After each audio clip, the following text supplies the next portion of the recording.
ओम शांति। आज सद्गुरुवार के दिन आप सबकी स्नेह भरी यादें लेकर जैसे मैं वतन में पहुंची, आज तो वतन बहुत सुंदर सजा हुआ था। एक तरफ वतन की बहुत सुंदर सजावट और दूर देख रही हूं कि चारों ही तरफ बहुत सुंदर सुंदर पंडाल थे, जहां पर अलग अलग देवियां थी और भक्तों की लंबी लाइन थी और वो अपनी देवियों को देखकर मुस्कुरा भी रहे थे। कोई हाथ जोड़ के खड़ा था और कोई अपनी मनोकामना पूर्ण करने के लिए सिर झुकाए हुए खड़े हुए थे और देवियों से प्रार्थना कर रहे थे। लेकिन बाबा दिखाई नहीं दिए। कुछ सेकंड के बाद दूर से बाबा आते हुए दिखाई दिए। फिर बाबा जो है उसी डेकोरेशन के बीच में छिप गए।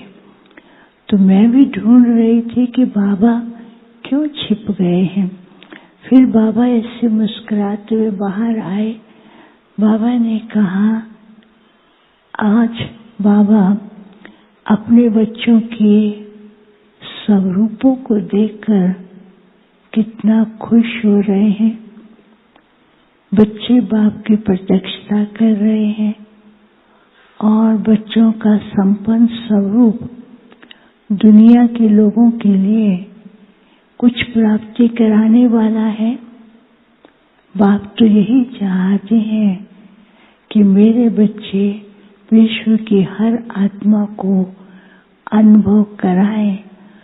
तो फिर बाबा ने कहा, देखो आज बाप भी अपने बच्चों को किस तरह से भरपूर कर रहा है। तो बाबा ने दोनों हाथ किए तो एडवांस पार्टी के जैसे मम्मा, दीदी, दादी ये सब आए। तो वो सब के सब शक्ति स्वरूप में दिखाई दे रहे थे, देवियों के स्वरूप में दिखाई दे रहे थे। बाबा ने कहा, देखा मेरे बच्चों का इस ड्रामा में कितना सुंदर रोल है।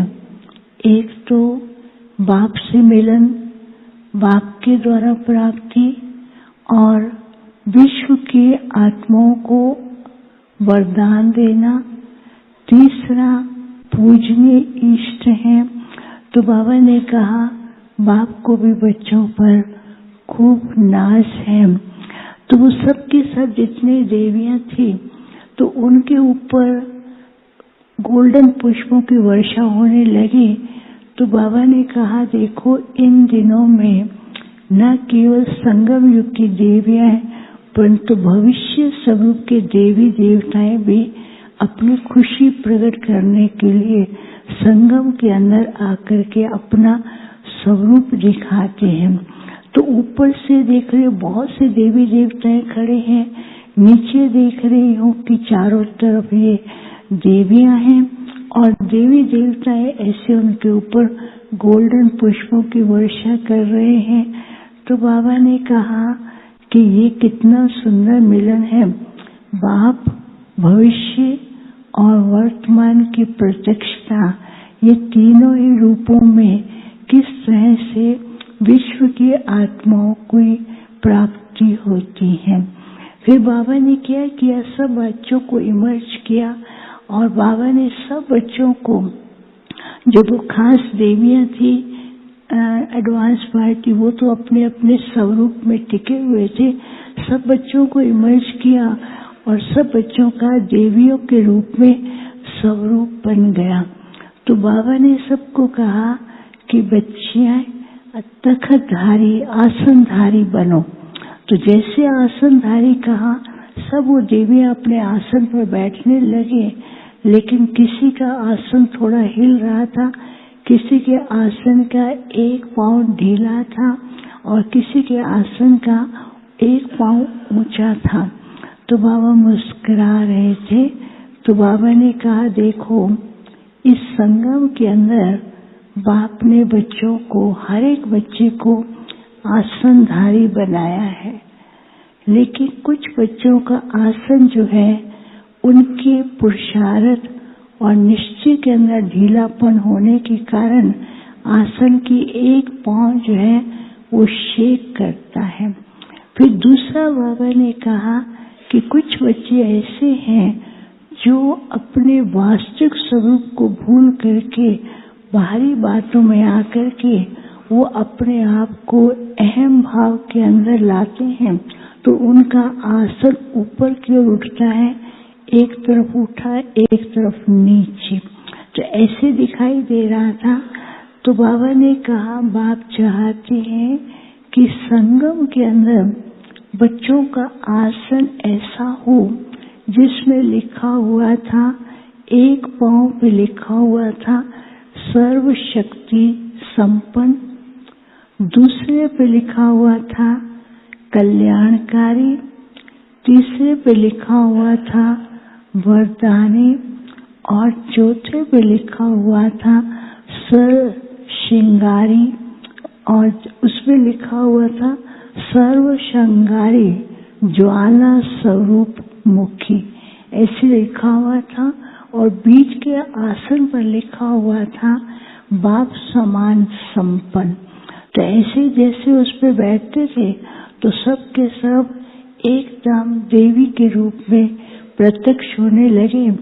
तो बाबा ने कहा, अभी समय अनुसार हर एक बच्चा विश्व की आत्माओं के सामने इष्ट रूप में है, अपने इष्ट स्वरूप को याद करे और पूर्वज बनकर के अपनी जो रचना है उस रचना के संकल्पों को परिवर्तन करने, शक्ति देने में कार्य करें, क्योंकि आपका ही गायन और पूजन हो रहा है।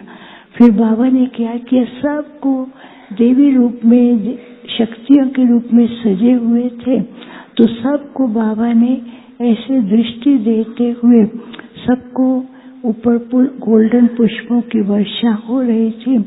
फिर जैसे मैंने बाबा को भोग स्वीकार करने रखा तो बाबा ने कहा, नहीं, आज तो बाप मेरे होवनहार इष्ट जो हैं और बाप को प्रत्यक्ष करने वाले हैं उनको पहले स्वीकार कराएंगे।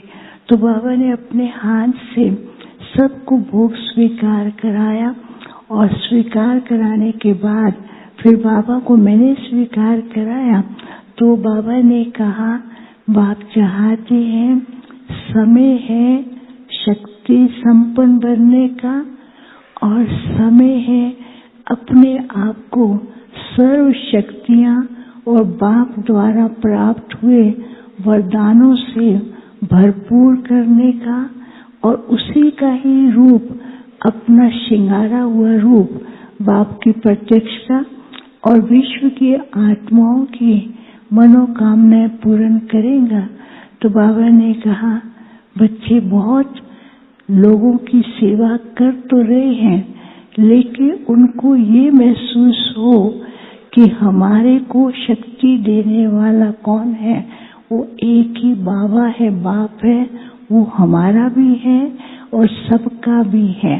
तो ये अभी प्रत्यक्ष करना है, औरों को वैसे अनुभव और वरदान भी देने हैं। फिर तो विश्व की अनेक आत्माएं बाबा के सामने थे, बाबा उनको दृष्टि दे रहे हैं, तो हर एक को अपना अपना भावना के अनुसार अपने इष्ट का साक्षात्कार हो रहा था और वो सब हाथ जोड़ करके बहुत खुश भी हो रहे थे, जैसे परमात्मा को, देवियों को बहुत थैंक्स भी दे रहे थे। बाबा ने कहा, अब इस थोड़े समय के अंदर सेवा से उनको प्राप्ति अधिक होने वाली है, थोड़ा भी, एक कणा भी देंगे, एक कणा उनको बहुत अनुभव कराएगा, लेकिन बच्चों को वरदानी स्वरूप बन करके हर एक आत्मा को शुभकामना और शुभ भावना से कुछ न कुछ देते ही रहना है। फिर बाबा ने सबको याद दिया और जिनके भोग थे बाबा को वो याद प्यार दिया। बाबा ने उन सबको भी याद दिया। अच्छा, ओम शांति।